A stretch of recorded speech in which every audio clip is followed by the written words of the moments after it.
I think that's the seat you have to sit in. What, you want right next to one another? Right, okay.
So here's the first of our walkers, Mr. Young.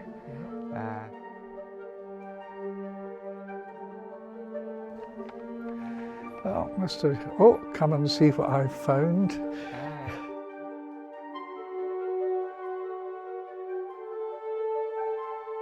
Mr. Liebody now.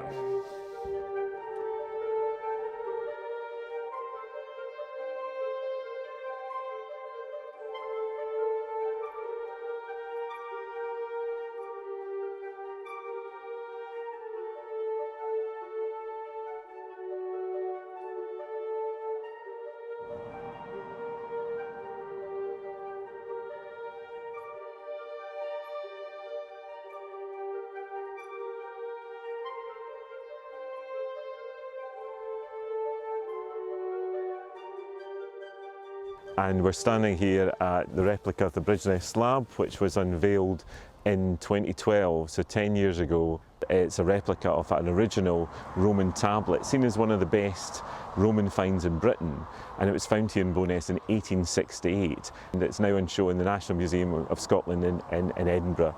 But it's a sense of pride for people in Bo'ness when they see the Bridgeness slab featured on a Royal Mail stamp a few years ago. So that was quite exciting, and it was about great Roman sites and great Roman finds in Britain. And I suppose Roman walls were set to divide communities, but actually the World Heritage Site connects us.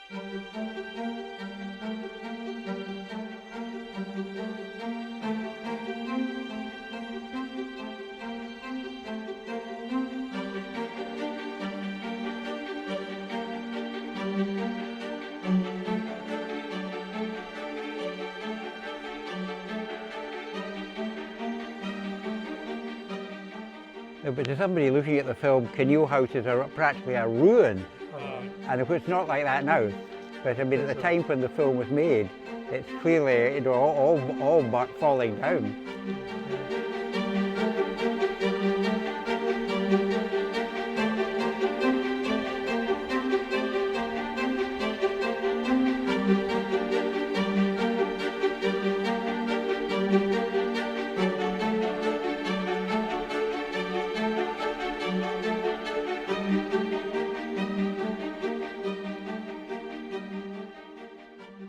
So welcome here to Kinneil in Bo'ness. We are the local community volunteer group who are passionate about this place. We celebrate the history of the area and help to attract visitors.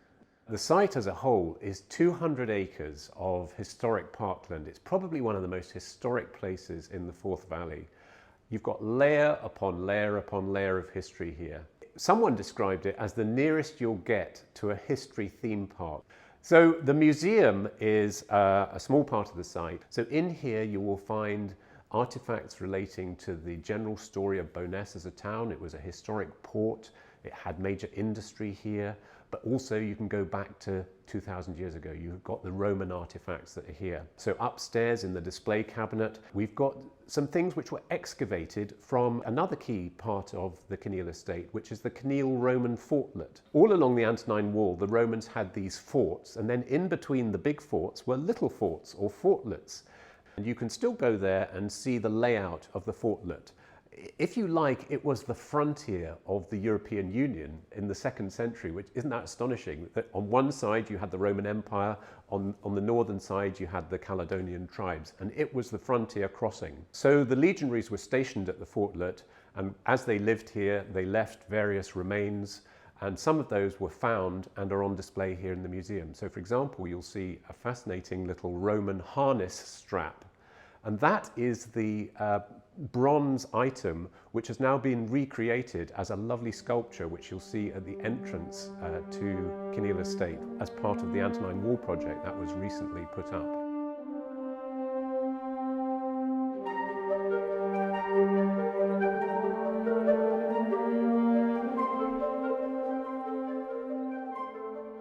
The two walkers, they're both members of the Glasgow Archaeological Society of the time. Mr. Young is a manager at Scottish Gas Board, and Mr. Liebody, who's struggling through the fence there, he's a draftsman in the same organisation. Yeah.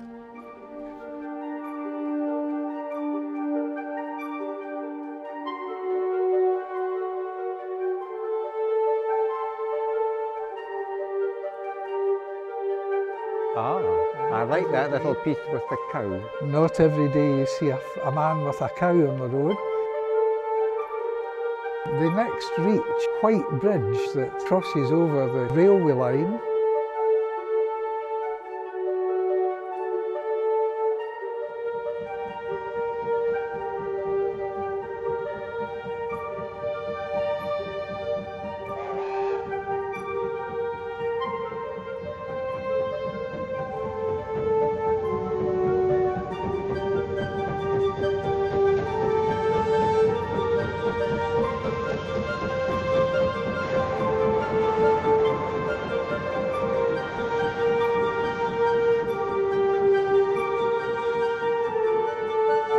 There should be a fortlet there. The next fortlet along the Antonine Wall is in that vicinity, still to be found.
My name's Tricia Weeks, and for 10 years I was the Antonine Wall World Heritage Site Coordinator.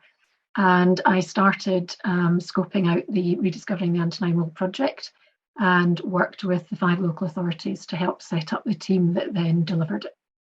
I guess my favourite part of the project was working on the play parks, because that was one of the really strong things that was looked for at the outset when we did the community consultation. So people were looking for reconstructions of the wall initially, and we couldn't do that for them because of the health and safety issues and the size and the scale and the cost that would have been involved.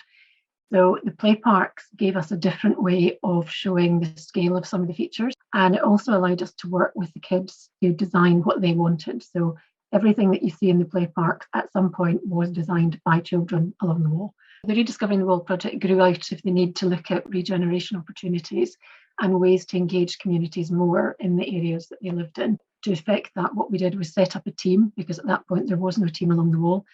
So we created a project manager post, which was Emma's, and then we created an outreach post, which was Severine's.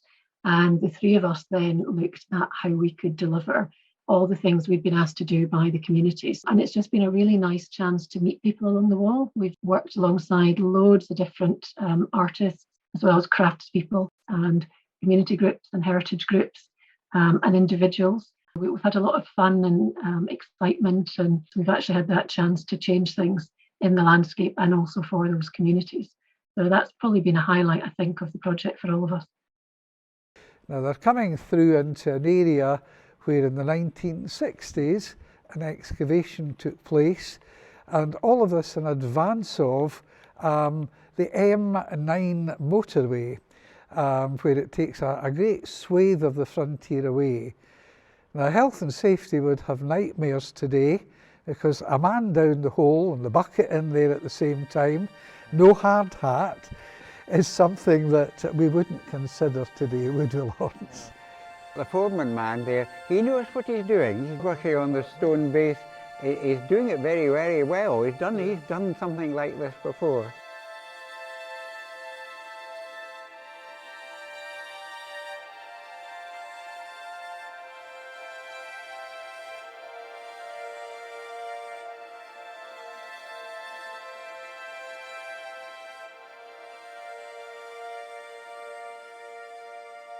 We're going up the slope now to Mumbrose. You see, at the top of the hill is where the platform, as it were, where the fort is. Now, Mumbrose, the farmhouse there, lies north of the fort, but the fort was the largest of the Antonine Wall forts.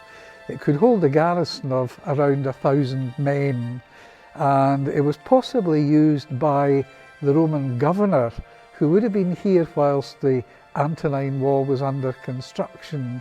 You see the modern agricultural equipment.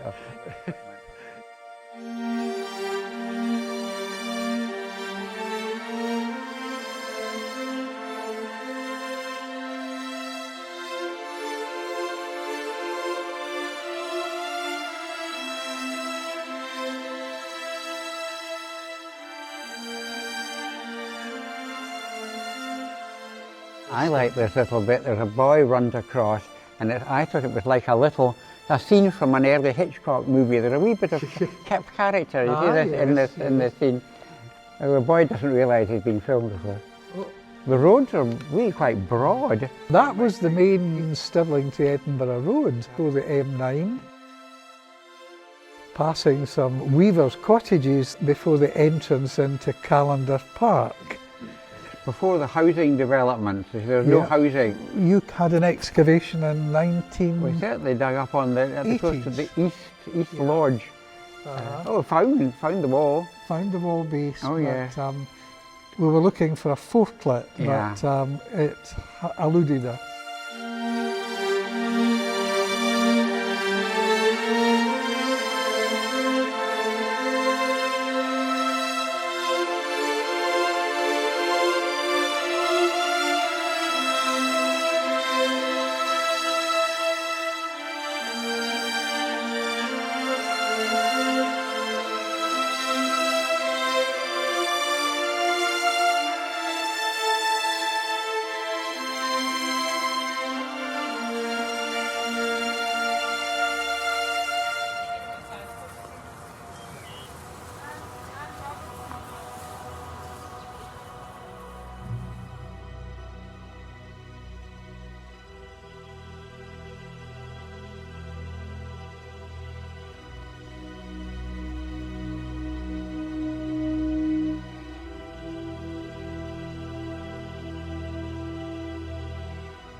What we have in the distance sculpture is a really unique collection of material, presenting us with information that's not available to us from any other source.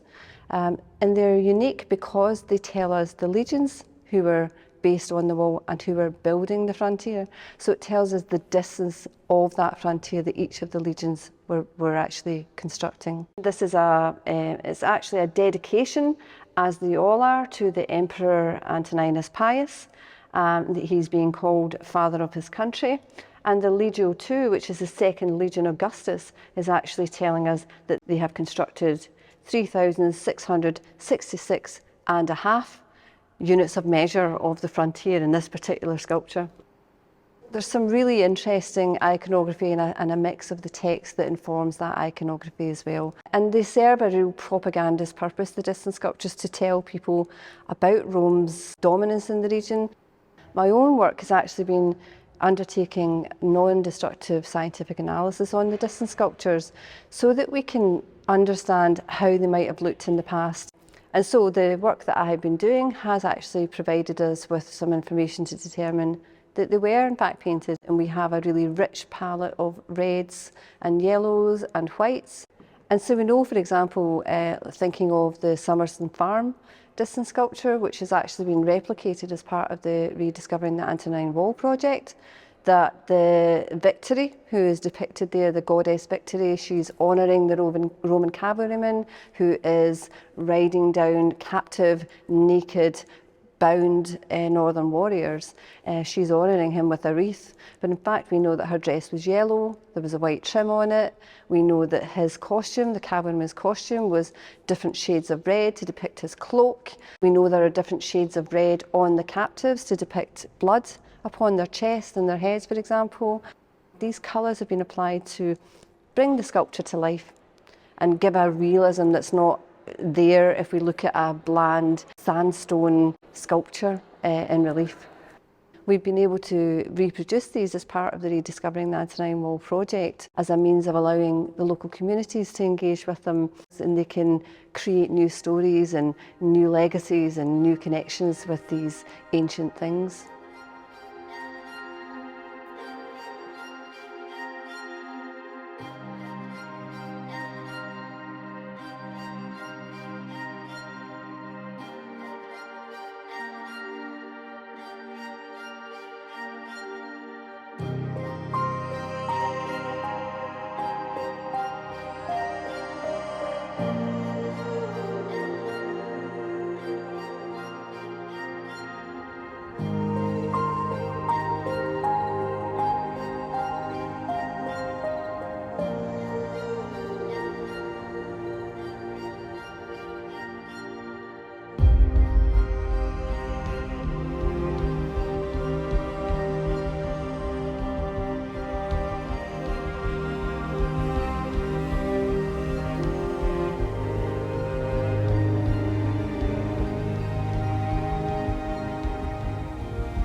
Ready to start off, then obviously Anne Robertson gives the action. Now this is them coming into the area we call Watling Lodge, where there's the well-preserved section of the Antonine ditch, taking its original profile at the original depth. Would have had a stone-lined channel in the bottom to carry rainwater away, but well preserved there, and only because that land was never ploughed or turned over to agriculture. The little cottage at the far end is Watling Lodge Cottage. The name Watling Lodge, it was called that in the 1890s because after Watling Street, the famous Roman road down in England, so they knew the Romans had been there and that there had been a street.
Now we've reached the excavation, and now Ian McKeever, who's in charge, has found a use for his old school tie, holding his trousers up and that.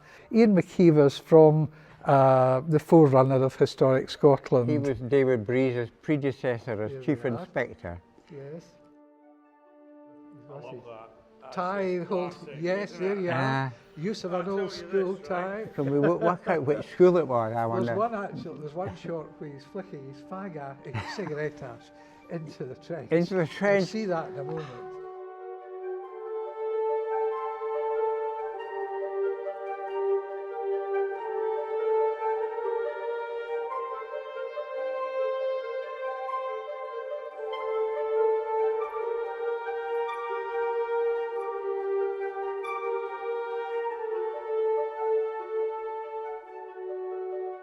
We're at Rough Castle today, carrying out a geophysical survey to see if we can find any additional archaeological features we didn't know were here previously.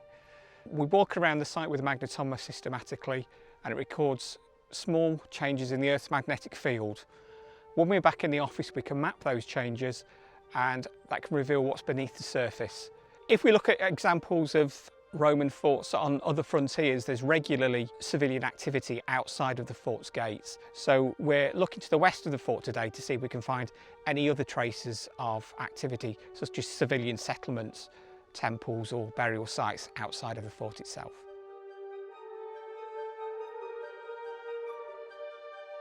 And where the trees or bushes are there was the vicus, or the likely civilian vicus settlement.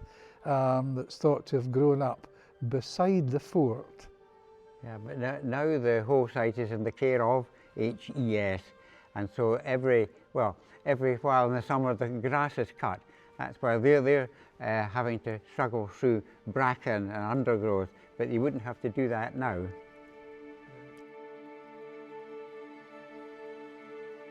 Heading to the Lilia, the pits. There are 10 rows of these defensive pits, weren't there? There's a much greater spread of them than you see now, than the visitor sees when he visits nowadays. But they were all found in the excavation 1902-ish.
I'm Zoe Strachan and I'm an author and reader in creative writing at University of Glasgow. My part in the project has been around a creative writing strand called All Along the Edge, Contemporary Voices Explore the Roman Frontier. And what we really wanted to do with this project is find out from people who've been to the wall, who live in the wall, who maybe see it every day or walk their dogs along it. What are their ideas, their memories? What do they imagine about it? What do they think about its past? What do they think about its future? We did an open call for submissions and we said we were open to memoir, fiction, non-fiction, poetry, whatever people wanted to write. When we think about the Antonine Wall, I think it's easy to think of it as a barrier or because it is a frontier, but in terms of how people responded imaginatively, a lot of people really thought about it as a line of connection, as a line that runs through Scotland and then goes through Europe, it goes down the Eastern Mediterranean, through North Africa, and it actually connects people from all these places, people who came to Scotland in the past and people whose stories are hidden and waiting for discovery now. So lots of people got really stuck into that in really exciting ways.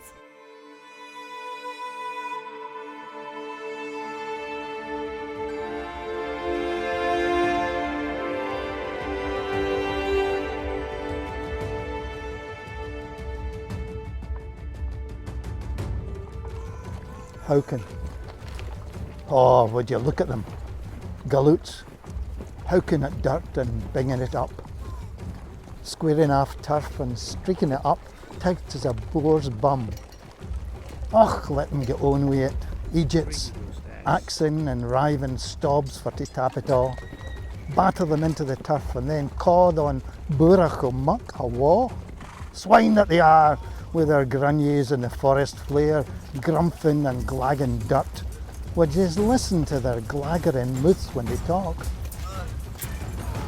Yon waw is sleeking on noo, slaw as a nedder. That'll birrel round to skite an arm or a leg, sick a bite as they had never thought to thole.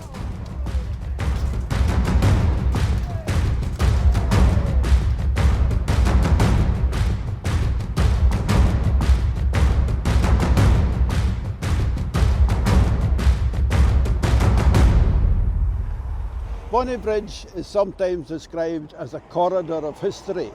The corridor of the Roman wall runs through us, the corridor of the Forth and Clyde Canal runs through it, and between those we have a very rich history and heritage. At the entrance to Bonnybridge and District Heritage Park here, we have an outdoor museum of some 16 panels discussing the heritage of Bonnybridge. But part of that project was to erect a statue on a plinth nearby. And instead of a statue, I suggested a flat panel, a three-dimensional panel, and I sketched it out with a model of the fort and then some information about metalworking for the Romans. The Romans were very, very skilled metalworkers, and also brickmaking for the Romans. If you want to talk about heritage, especially Roman heritage, we needed to talk more about what the links were between the culture and the industry of the ancient Romans with the heritage of Bonnybridge. Bonnybridge's main industries in the past, one was iron founding or metal working, and the other one was brickmaking. The Romans were very skilled metal workers. They even had their own god, Vulcan, and again they had a goddess of brickmakers, Terra Mater. And what we have here is a cast bronze model on top here of the nearby Rough Castle fort. As well as that, round the sides here, the artist has produced 4 panels talking about metalworking and brickmaking. Alan Potter, a Scottish artist and sculptor, was given the job to do, and we're very, very proud of it, and we're very grateful to the Rediscovering the Antonine Wall project for funding and encouraging us. They've been a great help to us, and we're very proud to be part of that process.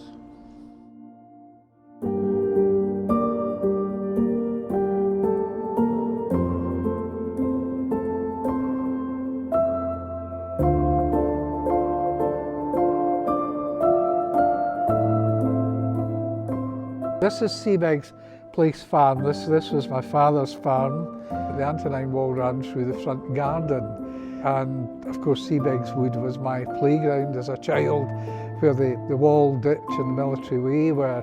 And down in the corner here, my father's there and I'm there as a 8-year-old, I think. Kevin's the one on the right. Like a taxi with its doors open and large ears, I think. There's the car. That's the car again.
Now, imagine the main M80 motorway just at that very point, and there's hardly any traffic.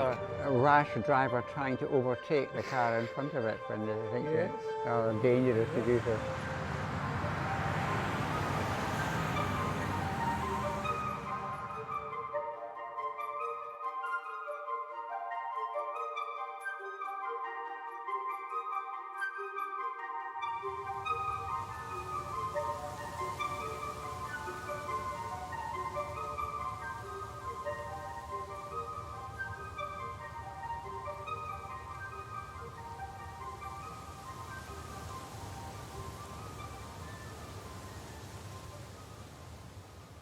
Now you're seeing the stone base of the Antonine Wall here at a culvert at Toll Park. And again, the base at roughly 15 Roman feet. It is still there. You can still go and see that, though it's been damaged by cows trampling on it. And a stretch that's rarely visited by today's visitors to the frontier. To the right of that telephone pole is where I found the Westerwood Roman altar when I was field walking when I was 15. I'd been lying in the ploughed furrow of the field, and I managed to get Mr. Duncan, the farmer, to retrieve it for me. It was too big for me to shift.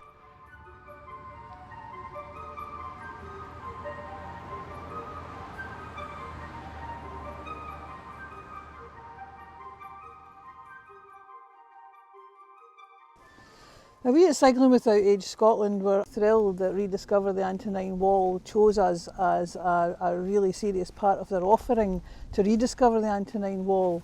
We were in the process of rolling this project out over the whole of Scotland, but to be doing it in the central belt where our base was a real thrill for us and a great opportunity for us to demonstrate just how accessible tourist attractions can be made by the use of a trishaw. Because people with limited mobility from care facilities or living at home alone, or people with any disability of all ages can use these trishaws with the help of the volunteers that we train to take them out, and they actually get up close and personal with local installations that they've maybe never seen before from the seat of a trishaw in a tranquil setting like this, which is absolutely beautiful. The effects are profound on the people, smiles all round. One of our slogans is Miles of Smiles, and we are rediscovering the Antonine Wall in these trishaws for so many people that have never been able to visit it.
The Antonine Wall at that point you're really almost walking on top of the stone foundation as you cross the top of Croy Hill, because the turf work that stood originally to a height of about 2 metres, has been eroded away. It's completely gone.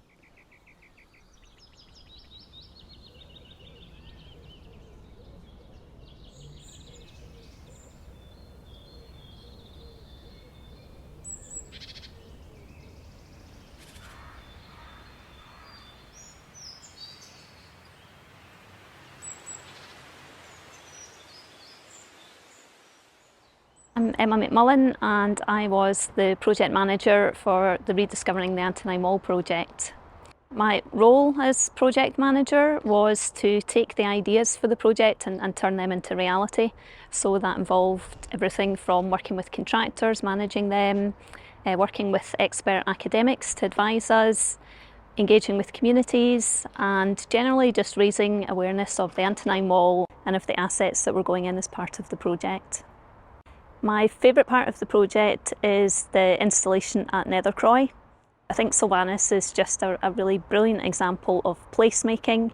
It's turned Nethercroy into a destination, and I think that, along with the play park that's been built down at the marina, is going to see economic benefits for the area for years to come.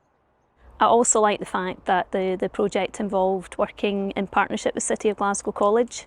So instead of doing a traditional tender exercise, modern apprentices in stonemasonry were able to get involved in carving the stone, and I think that's just a fantastic output that the project's had. Personally, I really love running along the wall, so I'm here this evening running along the canal and running up Croy Hill.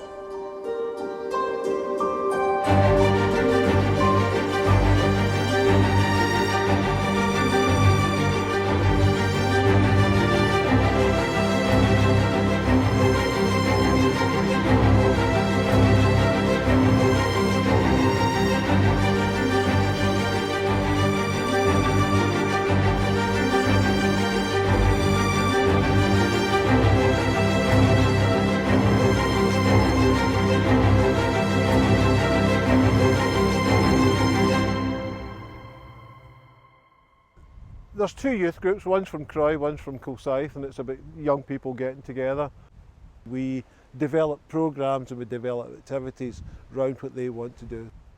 Girls have done loads of different things and loads of kind of team building out in the open spaces here at Auchenstary, along the canal, and all round are what's really on their doorstep. At the start we did arts and crafts, and then because of COVID we were doing more outdoor stuff like walks and nature. I joined the youth group a couple of years ago. It's like something you can go to. You get to meet new people, like you get to do fun trips and stuff. You're a lot more productive.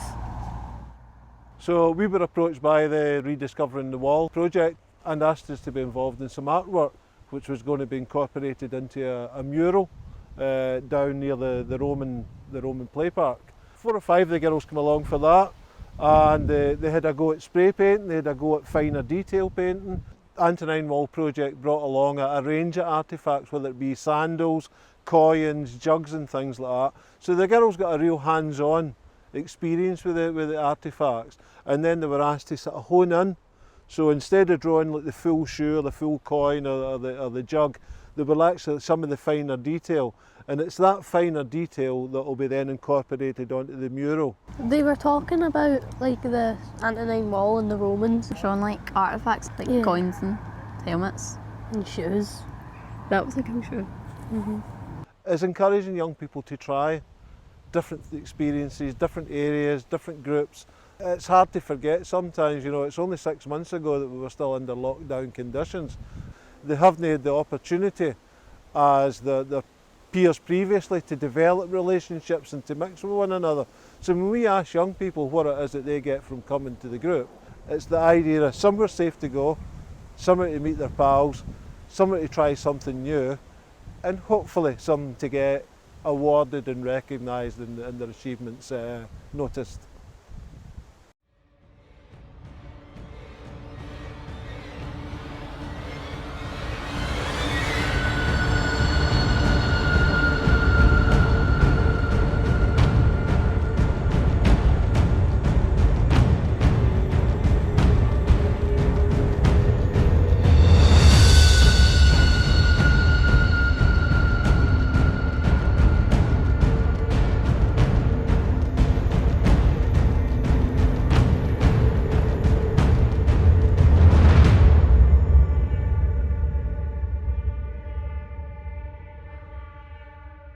This is my favourite fort and the first fort I ever visited.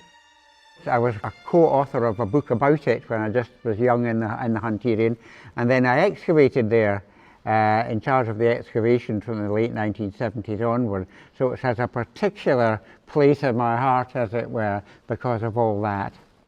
I visited at the age of 12, and it took me 3 visits to find the well, and I only found the well in the middle of the fort because one of the farming families, the Starks I suppose, showed me which path to walk up to get to it. Otherwise I would not have found it. But the undergrowth, etc., is exactly how it was when I went there about 1960. Oh, I think Mr. Young nearly fell into the well there. Originally, what, 43 feet deep? Yes. When it was excavated. A lot of the stonework you see, not perhaps what they walk, oh yes, no. A lot of it's modern. This is not Roman stonework. This is what was built after the original dig in 1902. But the well full of archaeological finds, the original bucket from the well, the pulley apparatus, Roman columns, Roman building inscriptions. Quite amazing.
Found cooking pots, pottery, cheese press, glassware, and in the ablutions block, traces of vegetarian fare.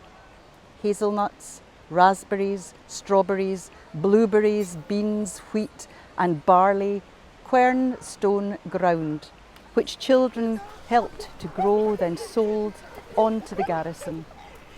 Figs, wine, coriander, olive oil, luxuries from Cordoba or Crete, sailed to Cramond, then pulled the miles by mules along the military way. Soldiers would exchange base metal coins, Victory, winged goddess balancing the globe, with those who trailed around the empire following the camps, the merchants and the shopkeepers. Then they took turns in cooking meals, often feasted on in the bathhouse, where, sat on long stone benches, they made business deals, hung loose, played games and drank by the flick flame light of a wick and oil brass lamp before retiring for the night.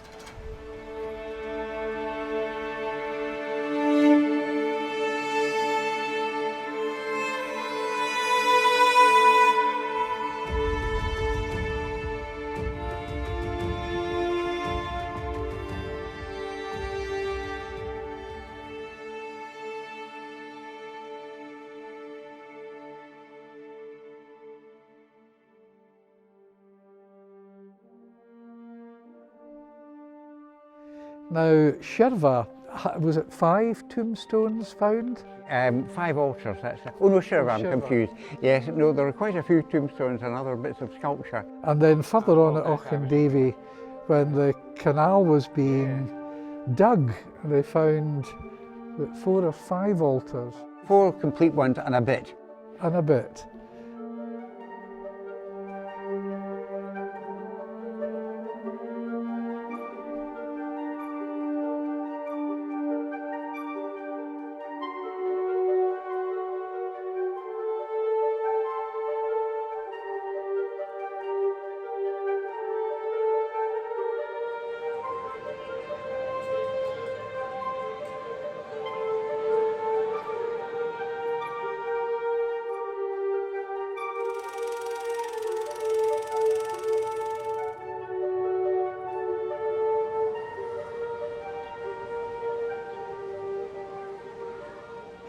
Well, Peel Park, where this is filmed with the bandstand, actually covers part of the fort of Kirkintilloch, and the name Kirkintilloch, Cairpin Tallach, means fort at the end of the ridge. Well, it does sit at the end of a ridge, so... Tremendous views from it. Absolutely. You don't really think of that when you're in Kirkintilloch.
My name is Séverine Perichou. I'm the Development Officer for the Rediscovering the Antonine Wall. I have been working on several of our capital projects like the play parks, the murals, the distant stones and many others. And I also work with local communities to help them develop local projects like a Roman garden or a sculpture. I really like hiking and taking people on tours along the wall, and it's absolutely great to take people around and help them discover their heritage and what the Romans did here.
The 3D computer animation students have worked a lot on external projects, and we were working on a project through the Hunterian Museum to take some 3D models that had already been rendered from the distance stones in the Hunterian and make them watertight so that you can then 3D print it, or you can then use the models, you can spin them round, you can see it from all angles and get the depths of the imagery on the stones, so that you could then give it down to the stonemasonry department and they could take those images and then develop them into the carved stones, the recreations.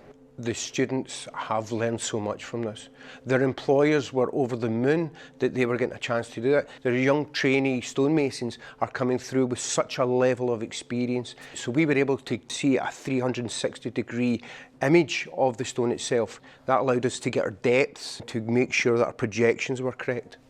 They started looking into the history of the Antonine Wall and just how this imagery came together. Like, this was telling you that an army comes from across the sea and you will be enslaved if you stand up against them. And you can see the sadness in the person's face, and you can see the might of the weaponry, you know, and that's very, very powerful propaganda. If you look here in the face, and you can see how it's worked through the face until he got closer, and then for the original, I mean, the face is very, very, very similar. I think for the college it's been a really good project to showcase the huge range of skills that we teach across different areas, from contemporary 3D modelling through to the ancient arts of stonemasonry, and to have all these projects, all these stones out in the environment for the public to see, working for the community to showcase what we can do, and showcasing the full range of skills that you can learn in a college like this.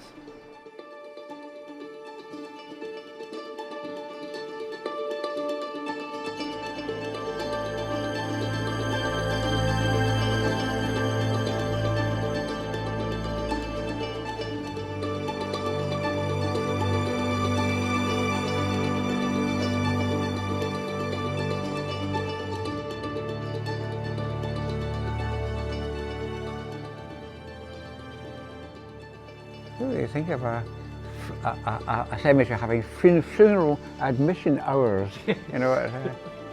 Well, two sections of the wall base are exposed here, giving you a good idea of what the foundation of the Antonine Wall looked like. And oddly, they do, is this right, they do the lower, is this the lower part? Yes, this is the they lower do one the lower first, part yes, first which is before the upper further one. east.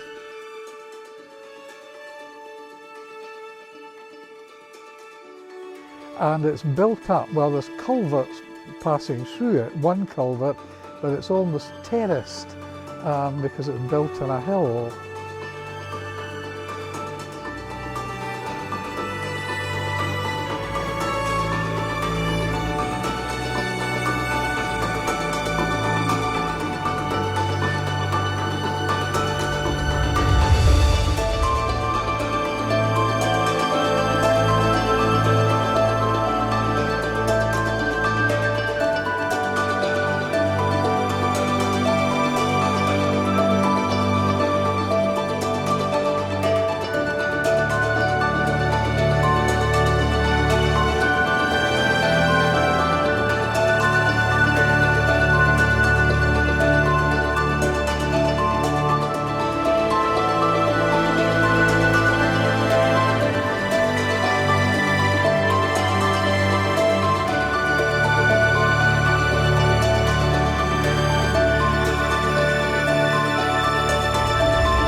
Because at this stage, Bearsdown Roman fort, so well known to us, hadn't been discovered yet. They knew there was a fort in that area. The name Roman Road is a 19th century invention.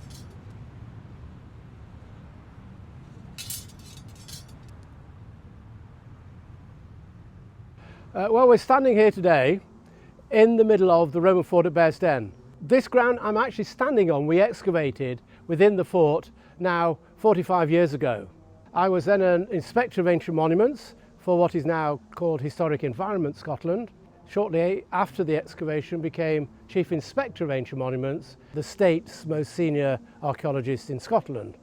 The reason why we came to excavate here was because the fort was going to be developed for new housing. Here at Bearsden, we learnt a lot about how the soldiers lived in this particular site and how they related to the rest of the Roman Empire. Here we are, we're right on the northwest frontier of the Roman Empire, and yet olive oil came here from Spain, fish sauce, very strange Roman commodity, from Gaul, France, wine from France and Spain, and also durum wheat, out of which pizzas are made. So it's very possible that they were making pizzas here in Bearsden, and of course it would come by sea, much cheaper than land transport in those days. From really cutting-edge research done by scientists in the University of Glasgow, they could tell from the survival of the sterols in the soil that the balance of the diet was mainly vegetarian. I mean, we know that Roman soldiers ate meat, but in those days probably not a lot. It's very difficult to keep meat over winter if it's not on the hoof. In the centre of the fort will be a headquarters building, which served as the shrine, the temple of the unit, where the standards of the unit were kept, just as in churches today, where the administration would take place. There was a house for the commanding officer, there were granaries for the food, there were storerooms, and there were barracks. We're thinking of just one fort here at Bearsden, but it's one of 16 along the Antonine Wall, and others north and south of it. So what we also have to envisage is a great logistical infrastructure to keep these soldiers fed and watered all year round. It's very possible that there were shops established in the civil settlement. Now, every Roman fort practically attracted civilians to live beside them. These were women who married according to local custom. The soldiers grew up their children who would often join the Roman army. There would be priests because there would be temples here. There would be inns. So you can imagine the army arriving with a big train of people behind them who would build their own houses immediately outside the forts. Back in 1973, we excavated quite a large area of the Roman fort. But the most spectacular find was the bathhouse. It's really amazing that we've got this fragment of Rome right in the centre of a wide urban environment. It's a public monument. People walking along the Antonine Wall pop in here, local people pop in here, and school parties, of course. So here we have, for children being taught about the Romans as part of their curriculum, can come here to this bathhouse and actually see a visible element from almost 2,000 years ago. So the soldiers come here to the bathhouse, not just to get cleaned, it's a social event for all the soldiers, including the flush water latrine, which flushed the sewage out into the fort ditch. But that was probably the last flush water latrine in Bearsden for the best part of 2,000 years. I am a member of the Garden Vision Group of Bearsden Baptist Church. We've been working very closely with the Antonine Wall project to create the granary garden, the mosaic, the Roman sound cloud.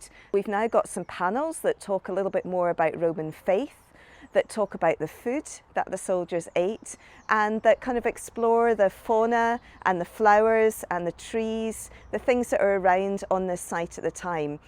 There have been so many people involved in this project, people from the church congregation, but also from our local community.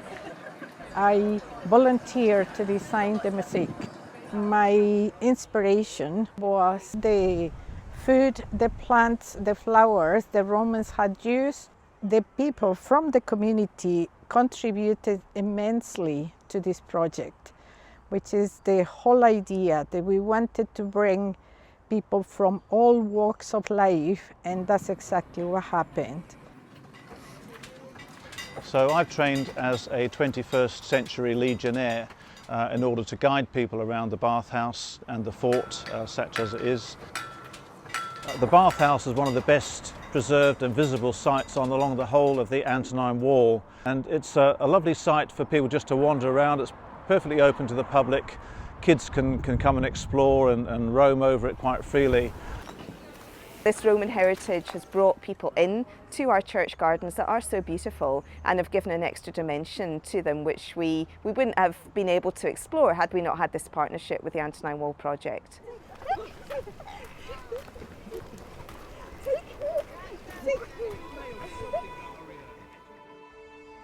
We have a very good range of World Heritage Sites in Scotland.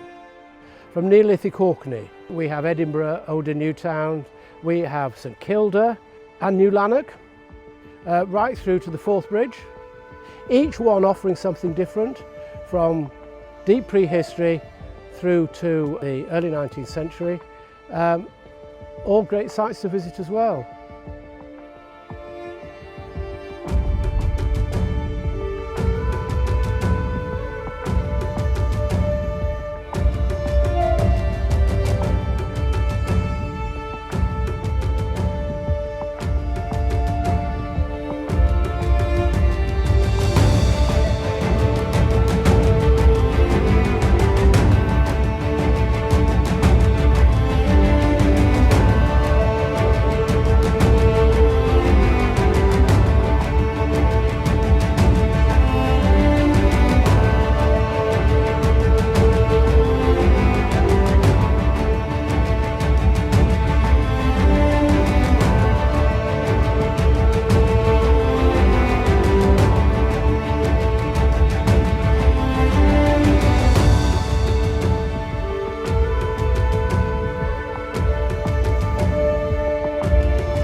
Days on the wall, and the day so blue, wide-eyed but worried and brisk as a wing flicker, and the day so grey, one indrawn breath of the grass thinking somebody's there, and the day half blind, feeling its way through flakes that tweak the eye and ear, and the day bending forward to haul out of the well this morning's peculiar sky. And the night's here, the longest on earth, watching stars, watching me, watching out for them, shooting.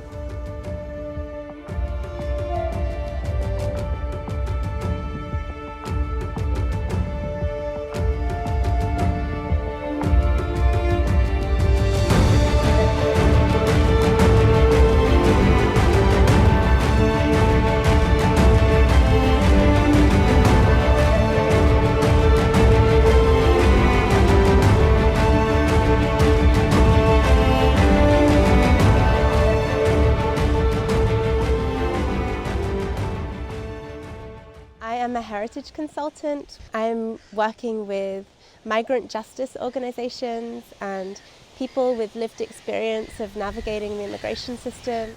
Almost all of them are from war zones, Yemen, Eritrea, Syria, and they come together really to create a sense of community and presence within this area that they've come to stay, but also constitutes this beautiful parkland around.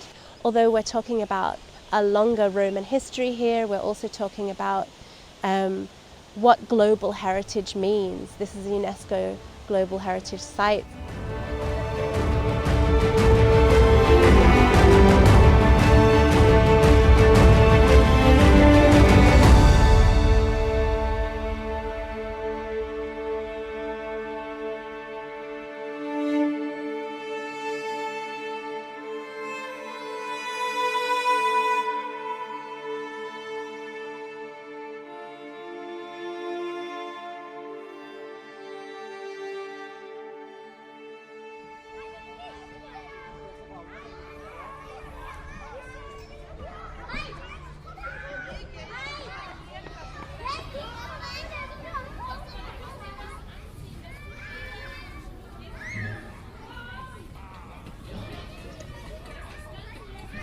My name is Anne Simmons and I'm the Education Officer for Rediscovering the Antonine Wall.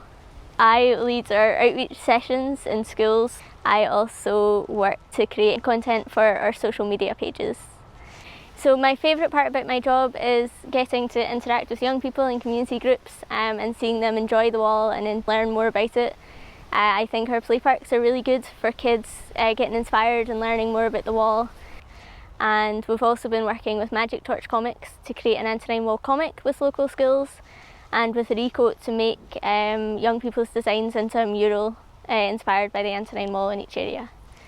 My favourite part of the wall is Bar Hill Fort, because I think it's the easiest one to imagine what it used to be like.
Looking over towards Beaches Road, and then of course there's all the cattle. And this bit really amusing. This is quite, you would not find that nowadays, no, would you? No.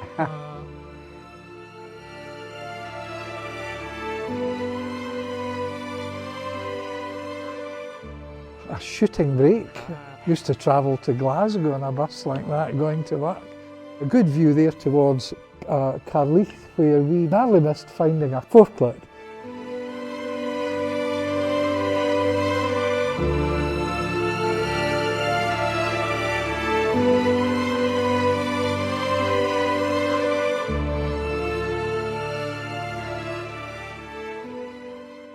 One of the most interesting things we've found on the Antonine Wall to date is we've discovered the fortlet at Carleath Farm. And previously, Lawrence Keppie carried out excavations in the area to try and identify it, as he was fairly sure there was a fortlet in the area. Unfortunately, he wasn't able to identify it back in the 70s and 80s when he was looking. But using this new technology, we have now been able to positively identify where it is, just west of where Lawrence was looking. How close was he? He was probably within a foot or two of finding it himself.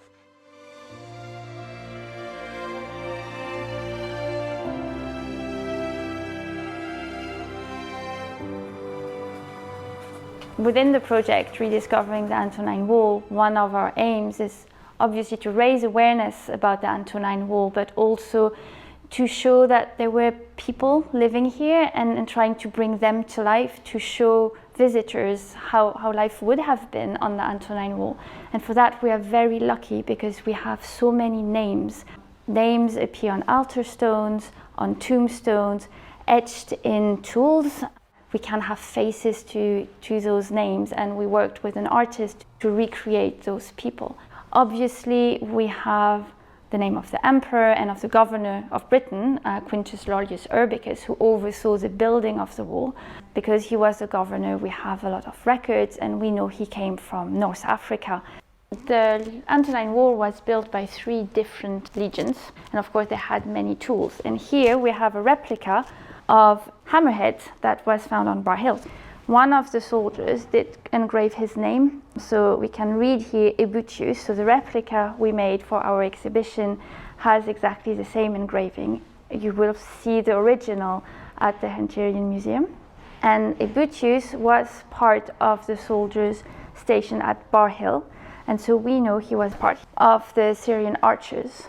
The pottery that was found on the Antonine Wall quite often still has the potter's mark. So we know about Cynamus and Richigenis. Cynamus was a potter down in France, in Gaul at the time, and that was the center where all the Samian ware was made. So we can link that little shard of pottery found on the Antonine Wall to a man working in central France and producing those amazing pottery. We have merchants coming from Syria, so Salmanes and his dad. Salmanes Jr. sadly died on the Antonine Wall, but we have his tombstone that you can see at the Hunterian. We have several tombstones and altar stones that all mention people. We have the name of a slave girl called Verecunda. We think she was a slave girl because it's a very local name. She probably wasn't Roman, but she has an amazing tombstone. Also, people often think that all the legionnaires on the wall came from Italy, but they didn't. They came from all over the Roman Empire. You can see where people came from and the huge diversity that was present on the Antonine Wall at the time. It also reflects on today's world. It's not only dividing, it's also uniting people. We don't know much about the locals that lived there at the time of the Antonine Wall, but through our project and our exhibition, we have tried to shine a little light on them, and we've done a replica of a tartan that was found with a hoard of Roman gold, and that is called the Falkirk tartan.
The two of them have done very well. I must say they ought to get a round of applause for their efforts here. Yeah.